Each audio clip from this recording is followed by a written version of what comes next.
doesn't need to be muted, but I'm glad you said that because I think I need to mute one of my phones. Oh yeah, you will need to mute one of them. Yep, because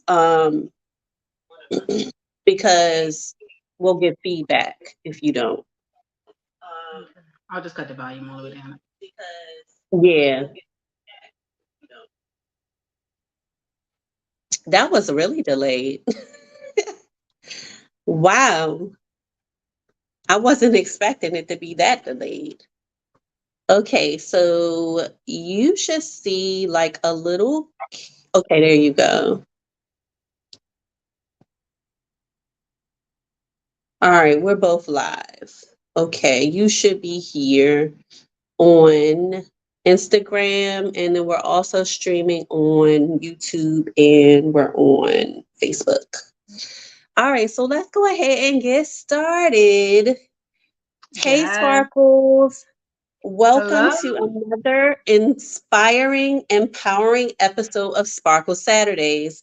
I am Kimberly Braxton, your dedicated life strategist, and I help Black women reclaim their lives, set empowering boundaries, and master self care rituals, all while living authentically. And I am so excited to have Jasmine Frazier here today. And you all, she's young, but she got some life experiences that you are definitely going to glean from. So let's get right into this Sparkle Saturdays with my Sparkle sister, Jasmine Frazier. So, Jasmine, first of all, tell us who you are, where you're from, and what you do. Awesome. So my name is Jasmine. I am from Richmond, Virginia. I'm a proud product of Richmond Public School Systems. I like to say that because most people downplay Richmond Public School Systems. So I like to say I'm a proud product of Richmond Public School Systems.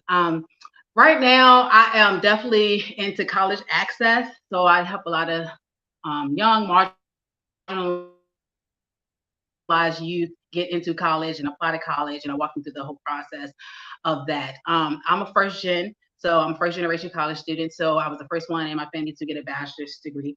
And I'm a child of God. That's most important. I'm a child of God. I love God. I feel like God's hand has been on my life for most of my entire life. I feel like I'm marked by God for sure. And so as we go through this, talk, you'll really see like my life journey and some of the things that I had to overcome. So I'm hoping to inspire you guys. I'm really excited to get into it. So let's get started. Let's go. Yes, yes. And just for the audience, I just want you to know that I taught Jasmine French for 2 years, I think it was. I think it was 2 years Yeah, it was 2 years. in middle school. So, our stories intertwined and really it was a divine appointment. That's the only way I can say it. And we'll talk more about that as we get into this. So first of all, Jasmine, you had a fight coming into the world. So can you talk a little bit about like what happened when you were born? hmm So I both my parents were in the military. And I was born in Tacoma, Washington, because my dad was stationed in Tacoma, Washington. And I was born premature. I was almost 3 months premature. And before any of this, my dad, he did not want to have any more kids. He made that very clear to my mom that he didn't want any more kids. And so he always wanted a boy as well. So when I came along, my mom, being the type of person she is, she's like, I want another child because I don't want my oldest daughter. She's 3 years, my sister's 3 years older than me. She didn't want her to be by herself. So my mom's like, I'm gonna have another child. So she did. She had another child, but she didn't tell my dad that she was pregnant with me. So here I am, pregnant. My mom's pregnant. I'm in her womb, and then 6 months goes by. My dad never knows that she's pregnant until one day she uses the restroom. She's bleeding. She tells my sister to go get my dad. And my dad is like, what's going on? Take me to the hospital. She was like, take me to the hospital. The ambulance comes. She get there. Then her neighbor says, what's wrong with you? She says, I'm pregnant. My dad's like, you're pregnant? Like, what? So that's how my dad found out I was coming. And to be honest, I feel like that's where rejection and abandonment issues started coming in from the womb, because they say science shows that when you are young, you're in the womb, and you can still sense and smell, especially what your parents are going through and things like that. So when I talk about, we go later and we talk about my abandonment issues, identity issues, a lot of those things came from inception. So when I was younger, I was born, my dad was happy. Of course, he sees me, he's happy that I'm here, and now that I'm here. And, the doctors, fortunately, they saw and believed that I was going to come early. So they gave my mom steroids so that it can, build my lungs and get me ready to come into the world.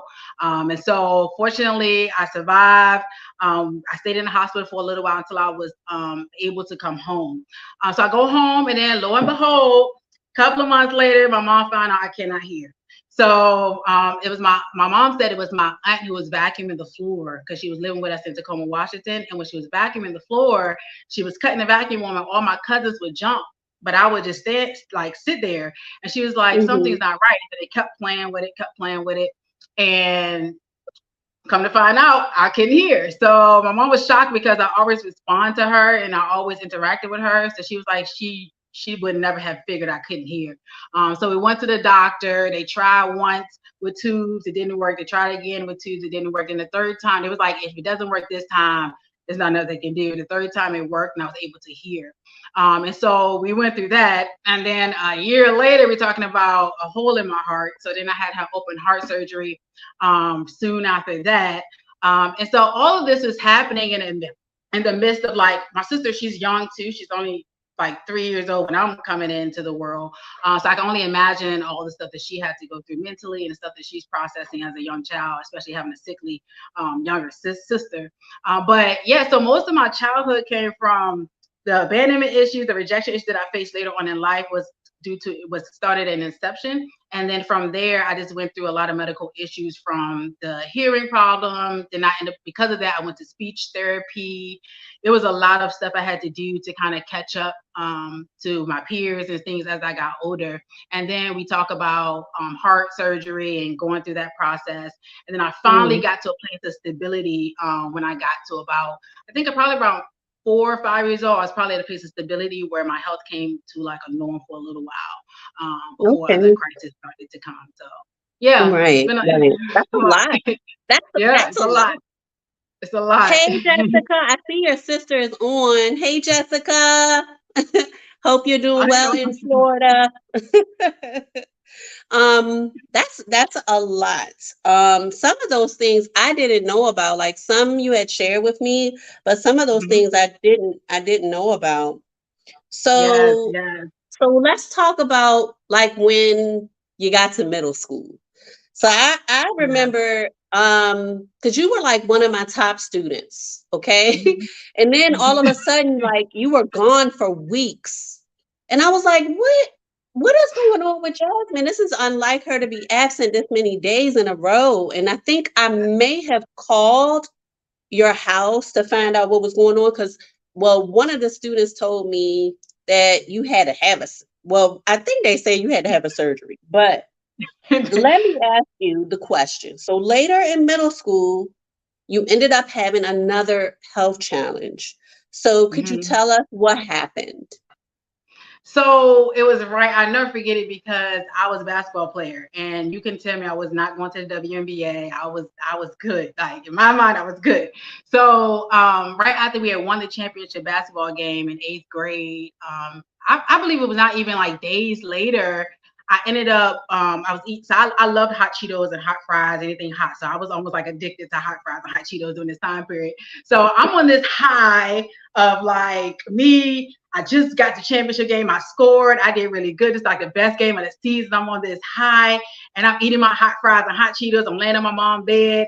And then all of a sudden I look down at my feet, and I'm like, my feet is like swollen. So I'm thinking to myself, maybe I injured myself in this game. I didn't realize it. I was just so excited, type of thing. But then I go to my sister, and I'm like, look, my feet swollen. And she looks at it. She's like, no, that's not right. So she calls my Right. mom at work. She was at work or whatever. And she tells my mom, the first thing my mom was a nurse. So the first thing she says, it's those hot fries and those hot Cheetos. She has too much salt.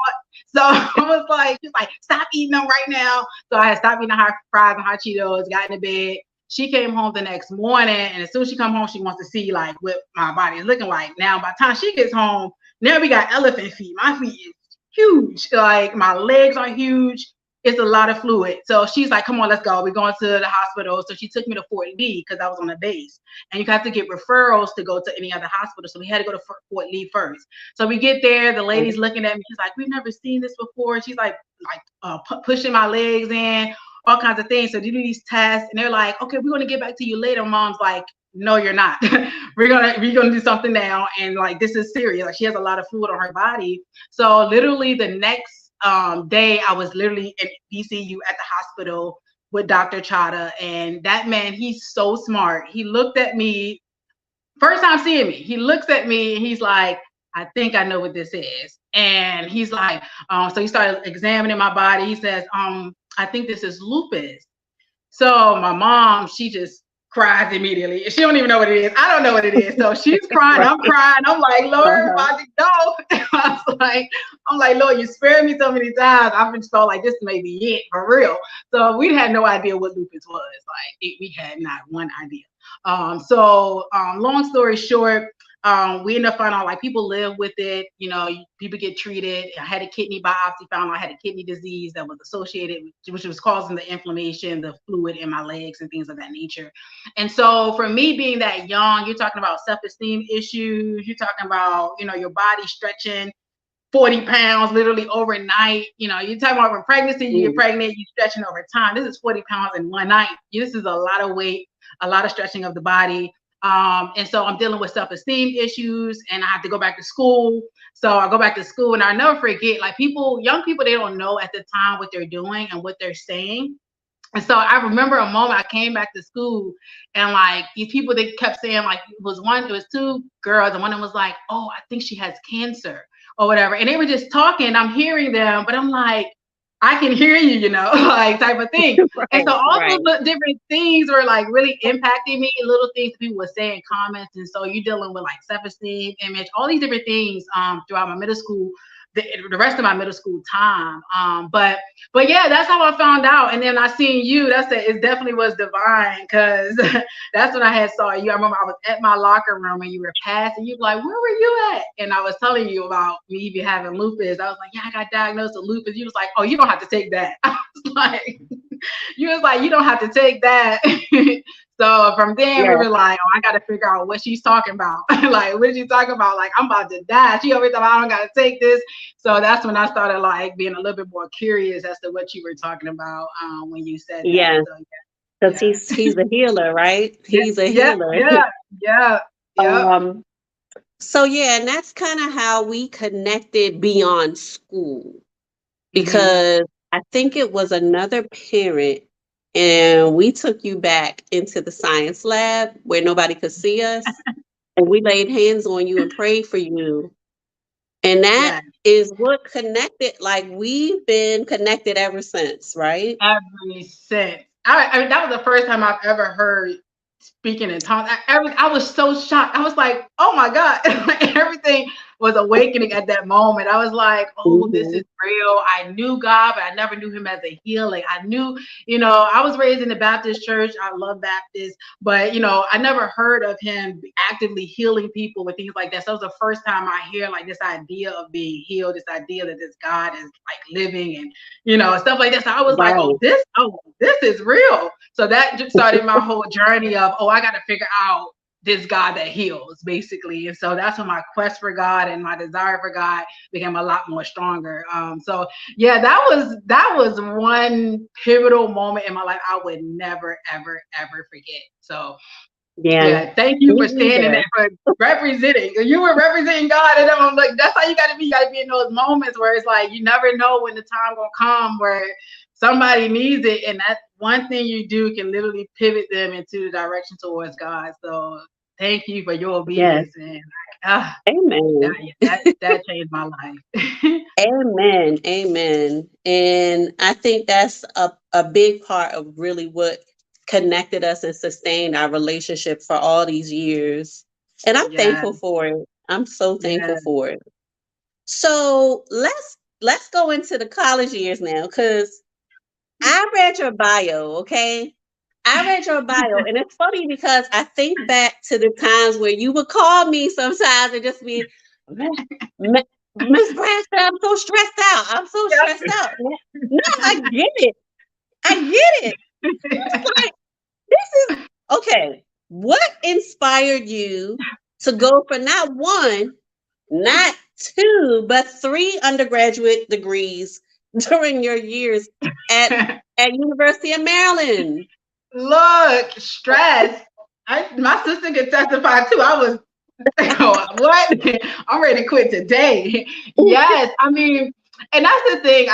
When you go to from a school that's kind of low resources, and you kind of go to a school where it's people who come from competitive schools who've been ready for college. They're like they were prepped, Right. and so Mhm. you're at a disadvantage to a degree. You kind of have to work a little bit harder. You got to find your place and things like that. But when I got in there, I was put into the scholars program for global public health. So when I got into Okay. the scholars program for global public health, I was introduced to public health. Now, my goal was to go into biology, become this doctor, and so forth. And I had the potential to do that. Especially because it was paid for through the Gates Foundation. I had scholarships to go through.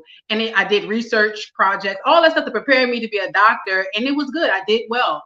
But it just wasn't for me. I was like, this is too much work. I was like, it's a lot of work. And, the work is fine if you're passionate about it. I didn't find the passion there. So I was like, Got it's not, you. I like educating people. I like, talking about health issues. I like that. So when I got into public health, that's my first time I ever heard of it. So I was like, oh, this is it. Like, this is what I'm supposed to do. This is the health education, the teaching prevention, preventing people from getting diseases. This is the thing I like. So I decided to switch my major to public health. And then when I was there, I was like, I always wanted to start my own business. Like, that's just been something I knew I was going to start my own business. So I said, I can't not have a business degree and graduate without a business degree. I need business background. So I started into the business school, and it didn't have business administration. So I went for business management.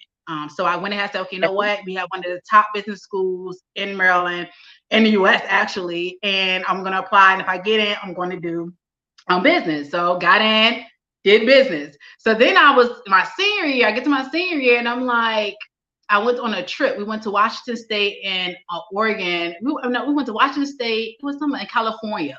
And when we were there, we toured different places that did well in supply chain. So Nike, Adidas, all these different places. I never heard of supply chain, never really knew nothing about it. But when I went there, I went with a group of supply chain majors. And I was amazed. I was like, you know what? I need this for my business. This is my future business. I'm thinking in my head. I was like, I'm going to need this because, you got to have supplies. I got to get the supplies to my business. I said, I need this. So I go back to school and I say, I'm gonna add on another degree. And I asked the counselor at the time. She was like, "Well, you're not that far off. You only need a little bit more credit." She's like, "You only need to take like 3 more classes." I said, "Okay." But I had to stay an extra year too. So I was fine with that because Gates was going to pay for my scholarship to stay an extra year. So I said, you know what? I could study abroad. I could do some more going abroad, and I can get another degree. Sure. So I did it. Got that degree, and then we came out with 3. Now looking back, I'm like, how? Like when I like, it's like you come out of something and you're like, but how? Like how? Because I literally had over 200. I had over 200 credit hours. Like I had 200. Like you only need 120 to graduate, and I'm like, Right. that's why I was stressed out. That's why I was calling y'all. I was stressed out. That's hilarious to me. And Yes. you did it in 5 years? 5. Yes, I did it in 5. And the only reason why I took the 5th because my public health degree required me to do a whole semester of an internship. So I had to get my classes out the Wow. way. So that's the reason my last semester was just me working at an internship and do my final thesis for public health. But I was done with the business stuff at December before the year I graduated. So That was God. I look back and That I'm was just God. like, Because I was struggling how? with 1 degree. You talking about you did 3 in 5 years, and it still took me five for my 1 degree. No. That's Wow. what they say. First, it takes usually it's average of 6 years for people to graduate with undergrad. So when that's what I said, I was like, the Lord was touching me. He was just like, "Come on, girl." Like, I don't know. Like when I look out, like I don't know how I did it. So I was burnt out when I But finished. you did it. You did it. Yeah. God got you Yep. through it. Yes. So tell us about your first book, because I know it's more books in you. All right. Oh, But so that's why I said tell us about your first book. yeah. So when I graduated from Richmond Public School Systems, I graduated from Richmond Community High School. I graduated on a full scholarship, funded by Bill and Melinda Gates, the Gates Millennium Scholarship. It's one of the top scholarships in the world. Only 1% of those who apply actually get it. So my year, it was like 25,000 applicants, 1,000 win, and it was 3 from my school. So it was very unique. It's a very unique experience. But not only that, that's not the only scholarship I won. I won a lot of local scholarships. I mean, I was very successful when it came to applying for college and scholarships. A lot of it is because throughout my high school time, I was in college preparatory things. Like I went and participated in a lot of college preparatory stuff. So when you talk about personal statements and stuff like that, I had that stuff done before I was in my senior year. I had my personal statement written, I had my resume written. I was ready to go when I stepped foot to that senior year. So I knew, and then I knew I wanted to go to Maryland. And I remember I told my mom I want to go to Maryland. She was like, I can't pay for that. You better get some money. So that was my whole motivation. I was like, okay, well, I said, God, if that's what you want me to do, you want me to go to Maryland, you got to be paid for it. That's it. Like, there's no other choice. My mom ain't gonna pay for this. You cannot afford to go to college, you know. So he did it. He did exactly like he did it. He showed me like that's the school he wanted me to go to, and everything lined up. So when I finished going through school, I got my 4 ride and stuff like that. I was a Gates Millennium Scholars Ambassador, so I was telling people about the Gates Millennium Scholarship. I created an organization on campus about it, and then when I graduated, I had this hard time finding a job. Now, interesting enough, I have these 3 degrees, and I'm thinking in my head, I'm gonna get a job immediately. Like, there's no way people are gonna deny me. I get all the way to Richmond. I'm going back home. I had did an internship in New Mexico. I said, I'm going back home and get me a job. It's gonna be so easy. I couldn't get a job. I mean, I was like, you're talking about 2 years, 2.5 years. I'm sitting there, no job, trying to work at Starbucks, trying to find places to work. Now, I'm with a degree, talking about humbling. I'm with a degree. I'm like at Starbucks, Target, anything that would give me some money at this point. Just give me some money. So I was like really struggling. Like, wait, this is what I did all this for, to go and work. Like, what? So I was thinking about that. And my mom, one time, she was walking past the room, and I was helping these people apply for college. I was helping like a group, like this girl, this other person from Richmond Community. I was helping them apply for college during this time too, because I had a little mentorship kind of low key going. My mom was like, why don't you write it in a book? You know, my mom, she's like, the way she says stuff is hilarious. So I was like, I don't feel like doing all that. You know, so I'm thinking, I'm not doing that. I'm not writing this stuff in no book. But then I thought about it, and I went to Starbucks. That Starbucks is my thing. I went to every morning. I go and I read my Bible and stuff. And I thought about it. I was like, you know what? I might as well write it in a book. I mean, I don't got a job, so I might as well write it in a book. So that's what I did. I started writing in Starbucks, and then I wrote the book in about a week. And I remember I wrote it, and I was like, okay, God, if this is meant to be published, then I need the money. Like, I need the money to publish. It's called money to publish this book, and I can't get a job. So maybe this would be the key. So I remember I said that, and then immediately I got a phone call from Target. I was like, okay, I'll take Target. Look, it's money. So I took Target. And then my grandma ended up having some money, and I remember I asked her, I was like, hey, can you pay for this book or whatever? So she gave me the money to pay for the book and for the book to get published. And so from then it was just like, okay, we got this done. And immediately the day the book was published was the day the job came. And that's why I know this is like God, like when it comes to delay and stuff not happening, it's because there's something he wants you to get done. I'm telling you, it makes sense. Yeah. Like, it was like as soon as that thing got done, it was like phone call. All right, now you got a real job. So I was like, wow, it took all of this. Like, so he wanted me to get this book out. So I knew the way, especially the way my life is going now, it makes sense why I had to publish that book and why I needed that to get to where I am today. Yeah. So I was like, it makes sense why you did not open those doors, because if I started working, I would have never looked back, never wrote a book, any of that. So it makes sense. It makes complete sense. And tell the people what the name of your book is. You, Yes, it's called Becoming a Kingdom Applicant, a blueprint for winning college scholarships and applications. So you can find it on Amazon. I also sell them individually. So yeah, so all you gotta do is contact me. I'll mail it to you. Yeah. yeah. So that's amazing. Yeah. That is amazing. So let's talk about the most recent major life event, and that's the loss of your mother. And talk to Yes. us about that and about what her legacy meant to you. Yeah. So my mom passed away 2 years ago. And the thing is, like, so see, this is the thing, the beautiful part about it all, because my mom, she was like one of them rebellious kids running from God type of thing. But God had her like, it's like, what you're supposed to be doing. But life situations will have you doing some crazy stuff. And so she has been through a lot. Like, she lost her brother.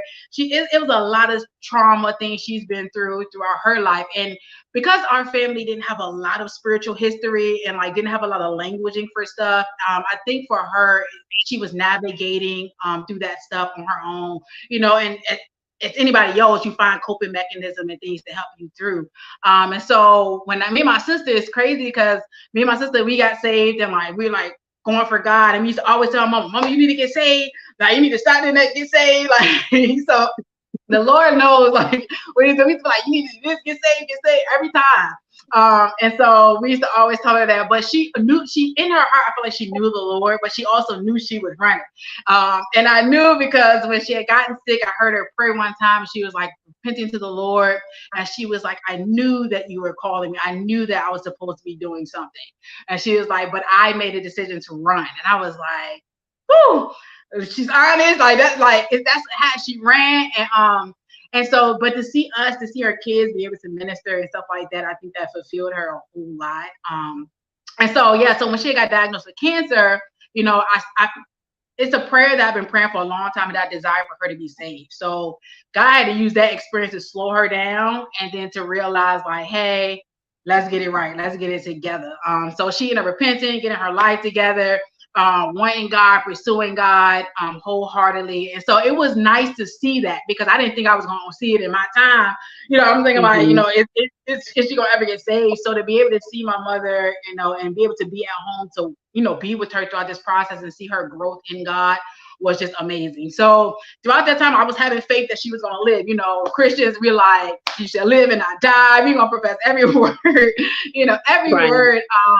There is, to make sure, this person is good, especially because I had health issues, stuff like that. And I seen the Lord can heal and work and stuff. So I'm believing God, like, she's not going to die from this, this is it, so forth. But God's will always going to be done. And he has, his wisdom is so beyond ours.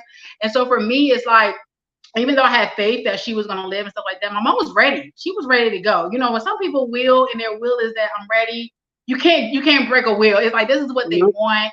This is what they desire. So when she said that she's ready, I was like, it's not, I can't do nothing else. I can pray, but like I said, you said you were ready. So that's all we can do. We can just accept it and let the Lord do what he's going to do. So he have taken her away, which I always think about this when it comes to like the wisdom of God. I'm like, okay, I'm actually grateful, because my mom has been so traumatized, and it takes a while for you to overcome a lot of that stuff. It takes time to overcome and to process all that stuff you've been through. And so I felt like, and this is how I'm like kind of cope with it. It's like, for me, and God's making his ultimate decision, is that my mom, I feel like she was saved then. Like, she was saved, she was ready, like she was for the Lord, all that stuff. Who knows what would have happened 10 years down the line, 20 years down the line. So when he took her, I was like, you know what, God, she with you. Like, glory to God, because look here. That's ultimately we all going there. So I'm like, as long as she there, I'm going there, so we good. So I think that's the most peaceful thing about it all. It's like, she's there. Like, the thing that we've been wanting is that she's there, and so that's why it gave me so much peace, because it's like, it's not the end. Like, we're going to see you again, definitely. And I think being away from college and stuff also prepared me for stuff like that, because like, I didn't see her every day in college. So it's like, okay, well, it feels like it's like a college thing where I'll see you eventually, but I'm away. You know what I'm saying? So It's very unique. So I feel like for my mom, I'm very grateful that she got saved. That's the biggest thing for me. It's like being saved. Now we can rejoice at your funeral. Like we don't have to mourn. We don't have to do it. Like we can really rejoice because you have made it in, and beyond all odds, you have made it in. Like it's that Right. bedside salvation. You made it in. So I'm grateful for that. Mhm. Definitely. Like God is good. So yeah, what was the second question? You had a second question with that? What was it? What would you say her legacy was to you? Like for Ah, me, my mom's legacy was like my mom would help anybody. And I think that's a big part of what I learned from her. Like she mhm. would give you literally the shirt off her back. And I remember one time my mom made me move out of my bedroom so one of her coworkers could live with us for a little while because she was just in trouble. And Yeah, yeah, yeah, so that was my mom. To me, that was yeah, her legacy to me that, you help people. yeah, yeah, So, in a yeah, healthy manner, right? It yeah, always got to have balance. But like, so what would you say your mom's legacy was to you? And Jessica's the one too. I'm glad she's yeah. doing well. I would definitely say, just like you said, my mom was like that too. And that's the thing, even when you don't have the money, you don't have the resources. This woman, like, she gonna find the money and she gonna find the resources. So, like for her, I feel like it's the same thing. We had people living in our house, like family members. Even my sister's friend at some point was living in our house. Then in our house, she also was like the giving type. Like she would give money, give stuff to people that she don't have. Like she literally don't have it. We're like, you do not have this money, but her heart was to give it. You know what I'm saying? So she felt Right. like she wanted to give for us as kids. Like even if we wanted something, it's like honestly, she will make it happen. Like even though the habits and the things she had to do to make it happen, she will make it happen. So Mm. one of the things I can say about my mama, she is going to get it done and she's going to make it happen. So that's the thing. I think it's going in and out, but yeah, she's gonna get it done, and she's gonna make it happen. So I think my legacy is the same thing with yours. The giving, her giving nature, her helping nature. Those are things I definitely have taken, but I'm trying to learn a little bit more wisdom in terms of my giving and stuff because I kind of would give everything I have to give, Mhm. and it's like I really didn't have it to give, and then I'll give it. So I feel like I'm learning the boundaries as well when it comes to giving and using wisdom. But yeah, it's definitely her giving and her Yeah. she was like selfless, just Mhm. so selfless. So It's I funny, definitely have Jessica said the same thing. She I'm said, I telling believe you, the legacy she gave me was by any means make it happen. make it make Yeah. it happen. Yeah. That's that the hustling mentality. Like we gonna make this happen. We gonna make you gonna get there. Right. So yeah, definitely. I can definitely say Okay. that's it. Thank you for that. So let's switch gears a little bit. Now, what prompted you to start your clothing line? Oh, so this is perfect because right after that, so my mom passed away. I went through this series of trying to deal with the mother wounds, the father wounds, because I felt like since she's passed away, I didn't want to take that stuff on. It's like she's gone, it's over. There are some things like growing up, because like I said, she was traumatized. There's a lot of things that she went through that she didn't know how to process, things of her childhood. So of course you go through stuff in life and you're kind of lacking on certain areas, you're missing certain areas in your development. So I felt like that was a perfect time for me to deal with the mother wounds and the father wounds. And so I remember going before the Lord. I was crying. I was like, inviting Him to be my father, inviting Holy Spirit to be my mother. And I was, like I said, the rejection issues from the womb, all these different things, the sicknesses, all that started to shape my identity and who I saw myself to be. And so for me, I was like, I'm really struggling with identity. Like I'm struggling really badly to see myself as a child of God, to see God as a father to me, dealing with rejection. I'm having a problem feeling accepted, things like that. So for me, after my mom passing and I was going through this phase of trying to reiterate or teach myself, who I am to God and who I am, I was like, well, why don't I just put it on a shirt? I was like, I need to remind myself enough. And intentionally it was for me. It was like, I need to wear Okay. these shirts. I need to remind myself, what it is Right. that I am and stuff like that. So I started creating these shirts and stuff. And I'm like, what, these are actually pretty good. So then I'm like I'm showing my sister some of the shirts and stuff like that. And I was just like, you know what? I'm going to create this for people who need to know their identity and want to be reminded of their identity. So I'm just going to put it out there and just put it, just put it out. Whoever wants it, wants it. It's just a reminder of who you are in God. So most of them have affirmations and just helping people remind themselves of their identity, because once your identity has been shaped and warped by what you've been through, it takes a while to renew your mind concerning who you are, especially when you're dealt with rejection issues and abandonment issues. And now you're talking about, you're my father, God, like, who is, like, what does that look like? Like, what does that relationship look like? What does the nurturing side looks like? All those different things were kind of new to me, and I had to confront it when my mom died. Like, hey, you are here by yourself. You got to make sure that God is your father. You're not by yourself. God is your father. He wants to mother you. He wants to father you, but you can't receive it because you are still dealing with some stuff that you refuse to confront a long time ago. So my mother's death really has triggered me to confront a lot of issues that I've been kind of like sliding under the rug, getting by with. But I knew from here on out, it's God. I gotta have God. Like, this is it. Like, I'm the one who will ride for me, help me for everything. She ain't here no more. So God gonna have to come through and deliver. So that's the way where the whole thing came about. So yeah, it was just an idea for myself. It was something for myself to help me overcome the identity crisis and the stuff that I was going through at the time. They say that our relationship with our earthly father is very it's like a prediction of how our relationship would be with God. Exactly. So if that relationship is broken, it's going to take a lot to have a really good working relationship with God. Yes. So that's interesting.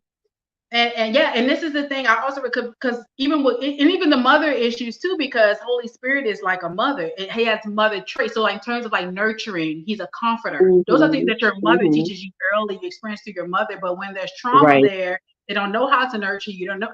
You kind of block this side off of Holy Spirit where he wants to come and nurture you, but you're like, no, I'm not used to that. Like, I'm not used to being vulnerable. I'm not used to having anybody there. So you block this stuff. Oh, you don't really realize you're doing it, but you are. And so until you confront that, because how you treat people in the natural is like, that's how people be like, you can't treat people bad in the natural and talk about you love God. It's like impossible.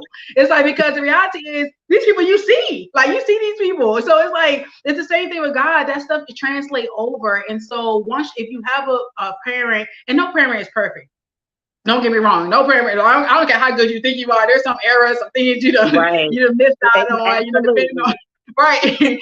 So it's like every parent has things that they do and that they're learning as they go. But God the Father and stuff like that, he will reveal to you the things that you need to work on in order for him to love you and embrace you like he desired to do so. And it's a journey. It's definitely a journey. So, it is.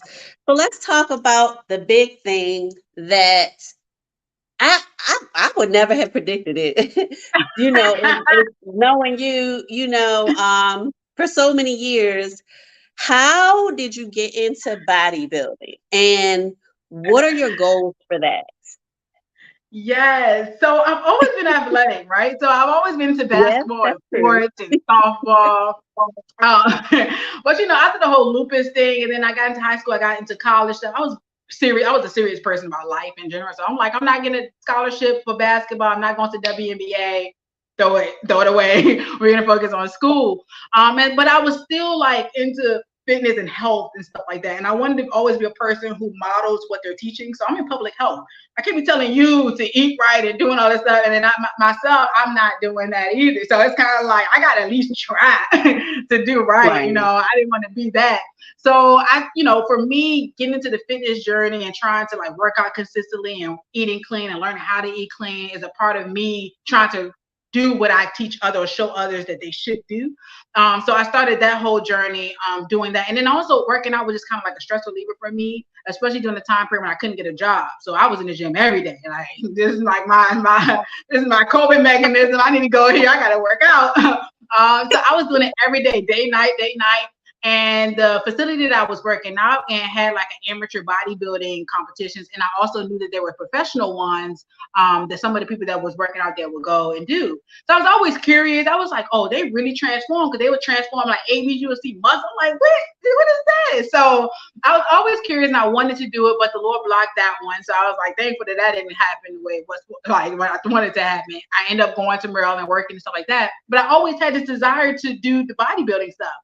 Now, fast forward, everything's happening, life happens or whatever. I graduate from college, all this stuff. The idea is still in the back of my head. I want to do this bodybuilding thing. And I don't know, I just still wanted to do it. So anyway, one of my friends, she was getting ready for a show, and she contacted me. She's like, hey, Jasmine, you want to come join me? You come work out with my coach. You know, I'm preparing to do a show. And I was like, well, I don't really know about no show. Like, I mean, I need to get fit because I'm like, you know, I'm going downhill. So we need to get back on a fitness journey or whatever. And then she sent me the show, and I was like, all right. So I contacted the coach, told her about the show. Now, here's the thing. Because of the lupus experience and me expanding, gaining 40 pounds overnight, I had stretch marks all over my body from my glutes down to my ankles. So you're talking about the self-esteem issues, the body image issues. I didn't like to wear bathing suits. And so in my head, I'm also thinking at the same time, I want to do a bodybuilding show, but I don't even wear or like to even wear bikinis or anything out in public. Like, I'm wearing wrap ups and like I'm covered up to go to a beach unless I'm in the water. Like, so I was like, this is kind of crazy. But then I felt like I needed to do it. I was like, you know what? Because number one, I don't see many people with lupus that's doing it, and I wanted to be an inspiration to them. I was like, no, because lupus limits too many people. I was like, we're not doing this. Like, I'm going to do it because just to show that this thing don't have no type of power type of thing. So me, I wanted to do it for that. And then on top of that, I wanted to overcome this fear of wearing bikinis and stuff in public and going to the beach and stuff. I was like, I shouldn't be like this. Like, this should not be the case. So I was like, what way to do it or to overcome it than to be in front of hundreds of people on a stage in a bikini?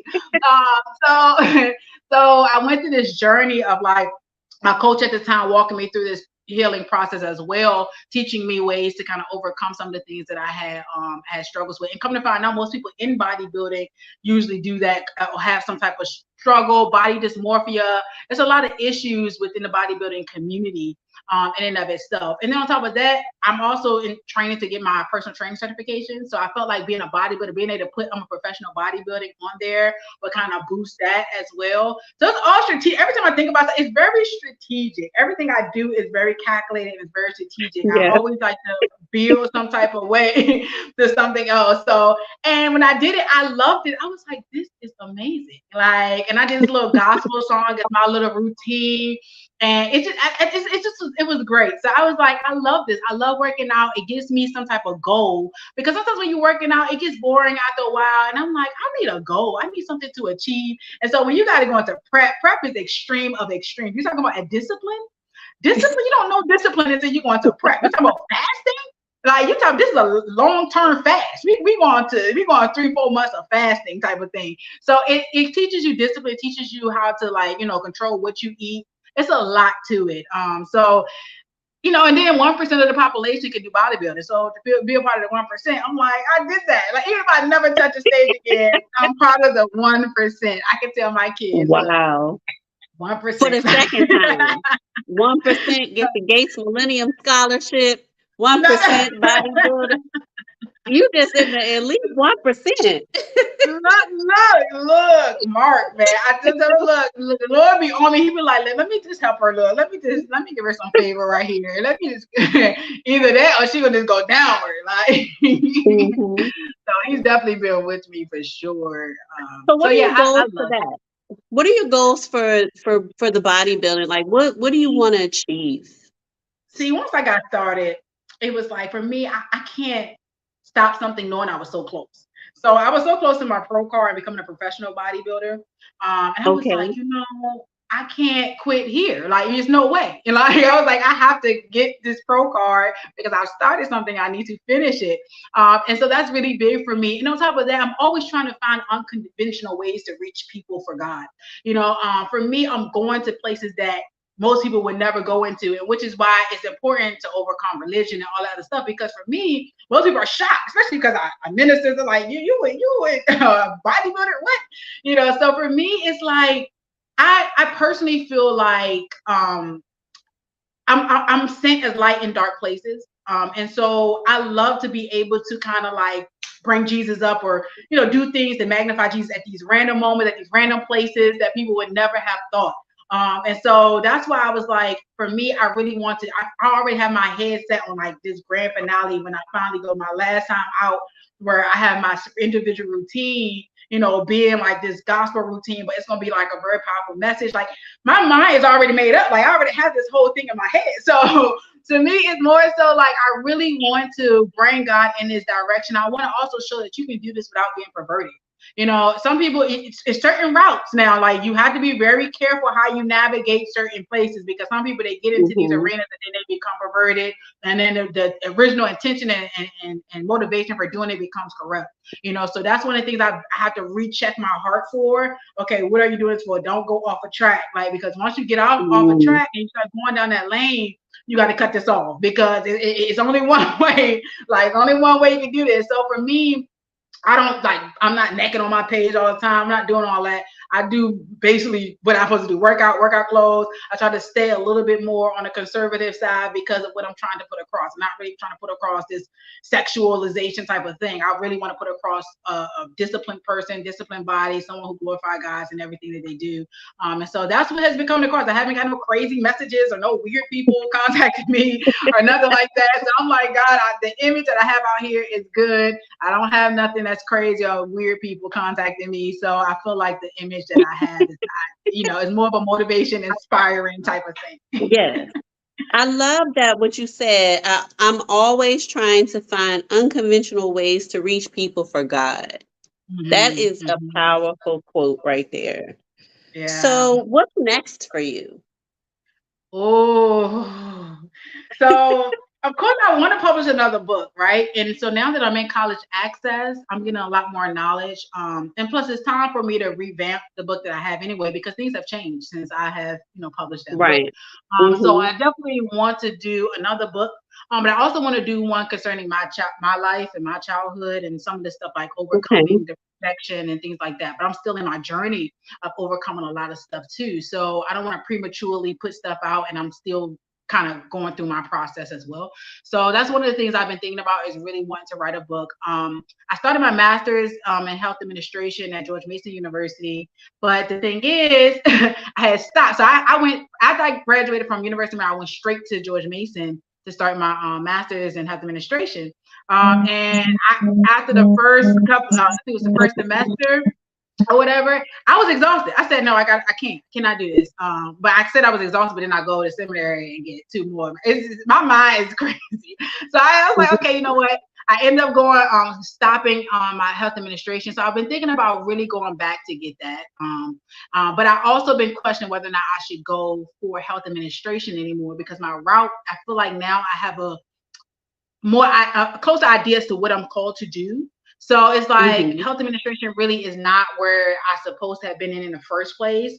So I'm also thinking about considering like switching that master's program into somewhere in education, and kind of going that route. And then of course I'm trying to become a professional bodybuilder.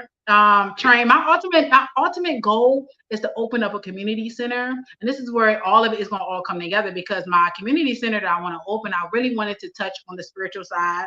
I wanted to touch physical, mental, the whole aspect. So the whole counseling, me getting master's in counseling license, life coaching, all of these things is all for a bigger picture.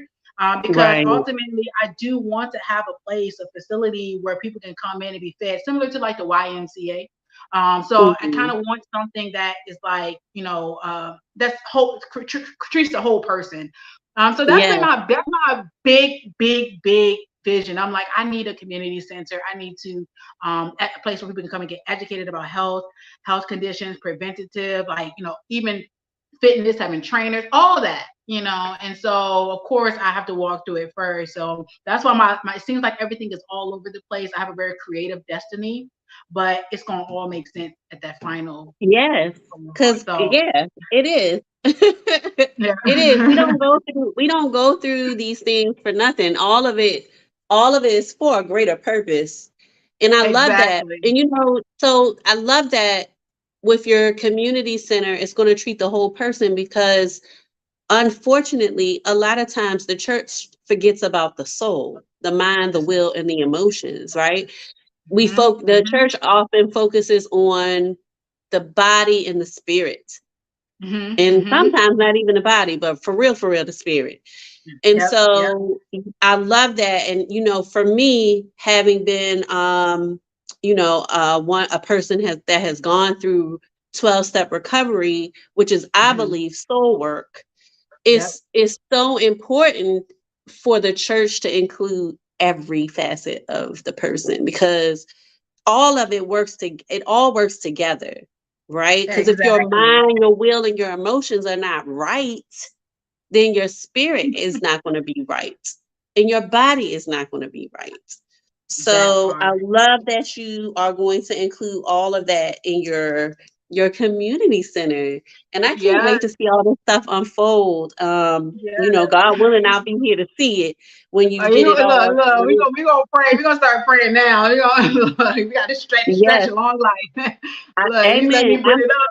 120. It's 120 is promised. That's what I always confess. I'm gonna see my Look. 120 years. But I definitely want to see that, and hopefully I can somehow be a part of it. It just sounds Yeah. amazing. Amazing. Yes. Oh, I'm gonna. Oh, I'm always reaching out to you at random moments. So, so it's like I think it's gonna happen. I'm gonna need a whole community to get this thing together because my mind, the vision that I have, I always feel like you said, we had a divine connection. I feel like people that God put in my life is for a reason. It's something there. It's something I need to do. Even my best friends, we've been friends for years. I had to go to the University of Maryland just to meet them, and literally, like the Lord told us we're covenant friendships, and I was like, you know what? The only reason why I went to Maryland was probably because of y'all. Like God wanted me to meet y'all. Like so, we know this and we have this connection. And I tell them all the time, like it's bigger. It's bigger than what we can see right now. It's so much bigger. And I believe that, like I said, I feel like I'm marked by God. I feel like God has a destiny and something that I'm here to do that's special. And I believe that with my whole heart. So it's going to get done. It's going to get done. But I feel like I have to first deal with a lot of the internal things. Like you said, it's the soul stuff. It's that inner healing, that inner child. All those things have to be dealt with before you start getting onto larger platforms. And so I feel like God has always put me at these standstill moments where it's like reflect, look at yourself, evaluate where you at, where you're going, how's your soul doing, do all those different things in order for me to go to the next place. And so yeah, we Mhm. still on this journey. Basically me dealing with the inner stuff that's been there that he slowly begins to recover. You think you think you got out, and it's like here's We more here. onions. We are Here's onions. more We're onions. We peel that first layer. All right, she was ready for that. yeah, Now she needs to get this next layer off. We're yeah. onions. We're I'm onions. telling you, it's like, Lord, if I'm gonna ever arrive, no, when you get to glory, you arrive. Right, But right then, you exactly. still here, you're gonna have to walk through this thing step by step. Yes, so I'm true. telling you. It's so I true. said, my mama, she blessed. She's with the Lord. I'm like, look, you're blessed, man, because this life is not easy. No, So, it's not. yeah, God is It's good. not. God is But good. at least you recognize it. See, it's a lot of people walking around in denial, right? So you recognize that you have this work to do, and that's a blessing. Yeah, That's a yeah, blessing. yeah, yeah, yeah. I mean, I think it's because I went to seminary and as well, like, and I also been a huge part of a deliverance church. And when you see certain stuff, you can't go back. Like to me, it's like I Mhm. can't go back. I've seen stuff happen. I've seen manifestations. I've seen people who literally their destiny was stopped because of stuff was not aware of. Like people are in the grave now, couldn't reach their destiny, had the whole desire to, but didn't even realize identify what was after their life, what was in their bloodline.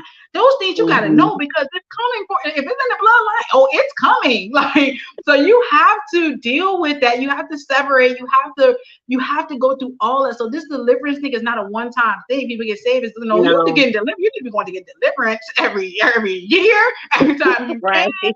because stuff happens. This life is a lot is happening in this world, and so that's what I said. I was like, I'm grateful for deliverance. I'm grateful. I'm not ashamed to go to the altar and like, look, what you say? Okay, like I'm going up there because at this Right. point, you just don't know what's coming out. Like some coming from all kinds of places. They're coming from your daddy's side, your mama's side, your cousin, like somebody, your cousin that did what you did.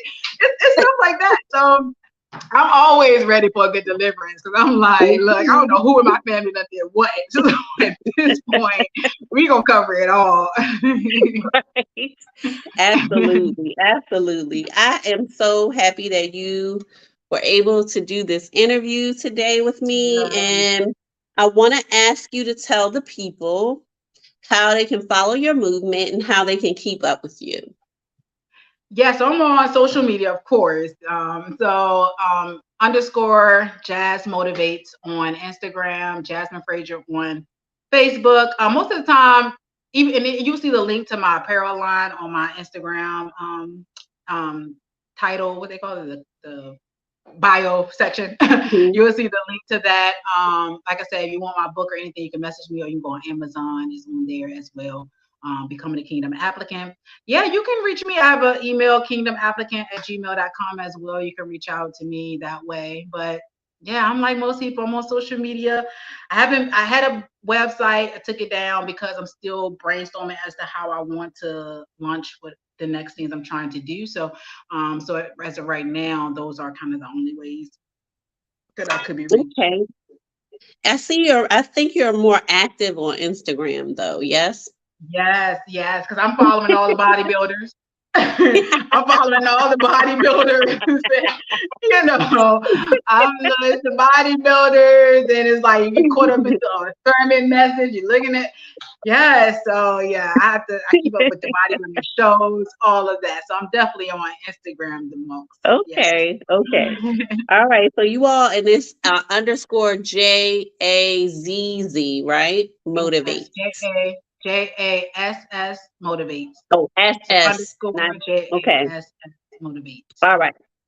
Okay, so thank you so much for joining me today, everyone. Thank you for this interview of the power of the bounce back. Because people bounce back from a lot of stuff to be so young. So thank you for that. I know that someone is going to be inspired by your story, and I can't wait for the memoir. Like the book, whatever you want to call it, inspirational autobiography, whatever it's going to be. I can't wait for that to come out because I'll be reading it. Lord, if the Lord wills, I feel like something's coming out. I have book idea. I have some stuff, so I'm excited to see where the Lord is headed. But one day at a time. One day at a time. All right. Well, thank you so much for joining today. Thanks everyone for tuning in. And this will be you should be able to find it on Facebook if you want to share it out, and on YouTube. Instagram's just stopped. I don't know what happened, but it's okay. It's okay. It wasn't meant to be tonight. Tonight for me, day for you. All right. All right. Stay on. I'm gonna end this. Stay on. Don't go off. Bye, everybody. Thanks for tuning in to Sparkle Saturdays. Bye.